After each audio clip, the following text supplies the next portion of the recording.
rule one is stand up straight with your shoulders back, and it's about a general attitude towards life. So hierarchies are very stable features of life in general, and certainly of human life. And wherever you have any system of values, you have a hierarchy, because a system of values implies that one thing is better than another. If you have a situation where one thing is better than another, then some people are better at doing it than others, and you get a hierarchy. To stand up straight with your shoulders back is a literal injunction, but also a metaphorical injunction, because what you do when you stand up like that is you kind of expose the vulnerable surfaces of your body. It's an act of courage. It's an act of taking on the voluntary responsibility of contending with hierarchical organization and uncertainty. And it's a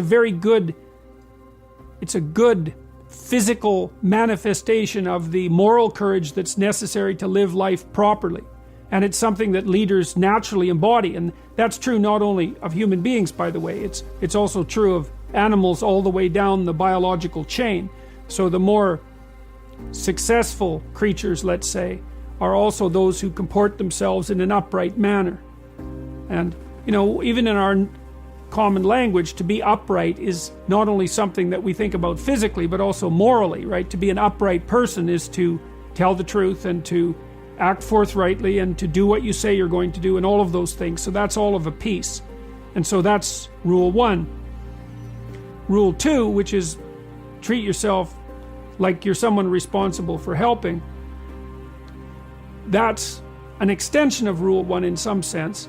The idea would be that, people are often ashamed and embarrassed and anxious because of their insufficiencies and failures and the incomplete nature of their characters and all the things they don't know and all of that. And so it's useful to develop and practice an ethic of detached self-regard.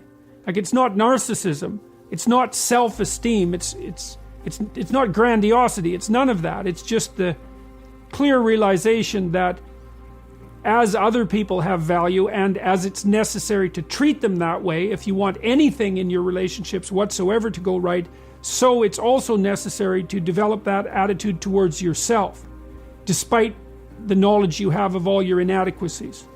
And that's a really good thing to practice, because it requires practice, both the detachment and then that ethic of care. So, and then you want to act in accordance with your highest values. Now that means you have to figure out what those values are.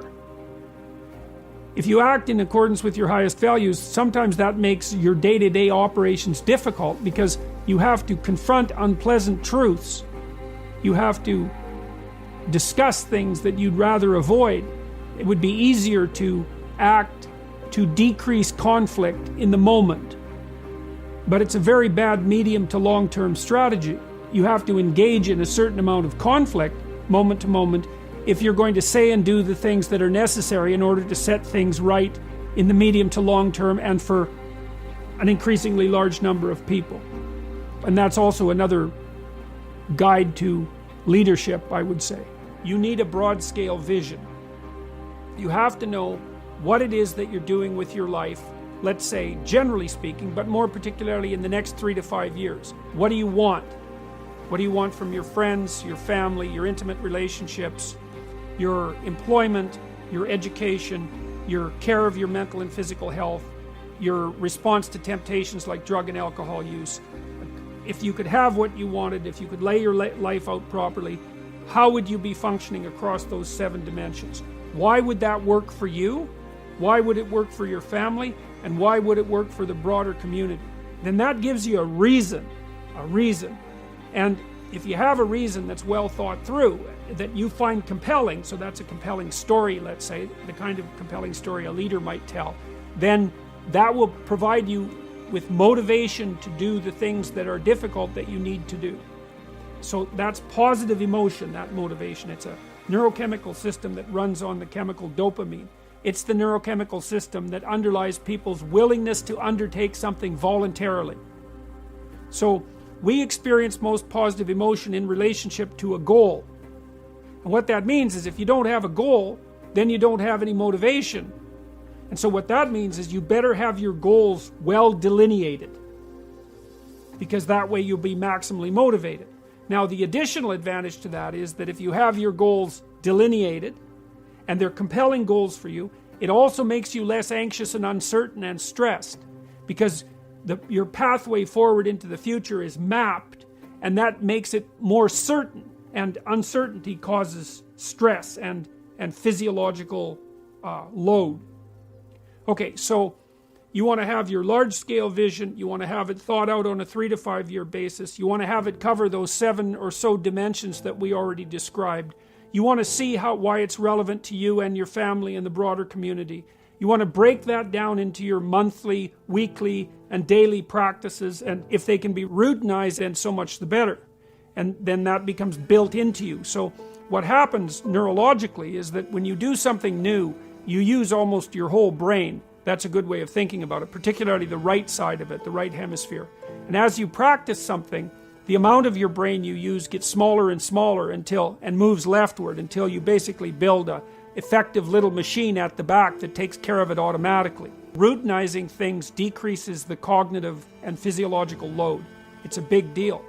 And if you routinize good habits, then they become part of your character and part of what people come to expect of you. To be precise in your speech does 2 things. It specifies your goal, and it reduces uncertainty. You see what you aim at. And I don't mean that metaphorically. I really don't, because you're a lot more blind than you think. There's a lot of the world that you don't see. You see most of what's in front of you in a very blurry way, like your peripheral vision is extremely low resolution. You see clearly a tiny focal area that's where you're pointing your eyes. And you point your eyes at what you want to pay attention to. And what you want to pay attention to is generally associated with what you want. So what that means is that the world reveals itself to you in relationship to what you want. And so that's really helpful, because you want to see the world so you don't stumble blindly through it and fall into a pit. You want to get to where you're going. And so if you specify where you're going very clearly, then that enables you to see the pathway forward. Now, the upside to that is that you can probably get to where you want to go. The downside is you also make your conditions of failure very explicit. And that's hard on people in the short term. You know, it's easy to delude yourself and to leave everything vague, because then you can't tell when you're failing. But that doesn't stop you from failing. It just stops you from seeing it while it's happening. Then the other advantage to being precise in your speech and your aims is that helps you tell the difference between what's important and what isn't important. And you want almost everything to be not important. You know, in times of crisis in your life, everything becomes important. So imagine that you have a new physical symptom that's distressing, and you don't understand it. So then you're thinking, oh my God, what's happening? Am I collapsing physically? Have I got a serious illness? Is it a fatal illness? What's going to happen to my family? Is my whole life going to fall apart? Like, what happens when something that you can't specify occurs is that everything becomes relevant. And that's terrible. No one ever wants that. You want hardly anything to be relevant. And so if you specify your goal, then almost everything becomes irrelevant, and only those things that are important stand up in sharp relief. That's also a real boon to the people that you're communicating with, because they know what you want then. And so even if you're a harsh person, let's say that you're pretty punitive, and if people don't do a good job, you let them know. If you specify what you want, then they know how to avoid your harshness. And the more precise you are in your formulation of the problem and in your presentation of a solution and the role you might play in that solution, the more likely you are to advance on all fronts. As far as I can tell, there's nothing you can do that moves you and your agenda, your vision, let's say, forward faster than precision in speech.